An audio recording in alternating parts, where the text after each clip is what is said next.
आपण पाहत आहात सत्यदर्शन न्यूज। खुशखबर, पेट्रोल होणार स्वस्त। पुढच्या वर्षी लोकसभा निवडणुका होणार आहेत। या पार्श्वभूमीवर केंद्र सरकार जनतेला खुश करण्यासाठी अनेक लोकप्रिय घोषणा करण्याच्या प्रयत्नात आहेत। आता देशातील सर्वसामान्य जनतेला महागाईपासून मोठा दिलासा देण्याच्या तयारीत आहे। केंद्र सरकार पेट्रोल आणि डिझेलच्या किमतीमध्ये लवकरच मोठ्या कपातीची घोषणा करू शकते। पेट्रोल आणि डिझेलच्या किमतीत 6 ते 10 रुपयांची कपात केली जाऊ शकते। याबाबत केंद्र सरकार तेल कंपन्यांसोबत चर्चा करत आहे।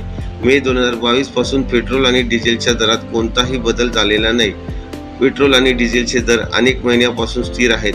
केंद्र सरकारने मागच्या वेळी उत्पादन शुल्कात कपात केली होती, त्यावेळी पेट्रोल आणि डिझेलच्या एकूण किमतीत 13 ते 16 रुपयाची कपात झाली होती।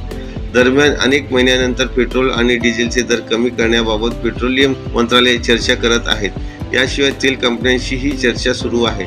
सर्व काही सुरळीत राहिल्यास पेट्रोल आणि डिझेलचे दर 6 ते 10 रुपयांनी स्वस्त होऊ शकतात। लाईक करा, शेअर करा, सबस्क्राईब करा।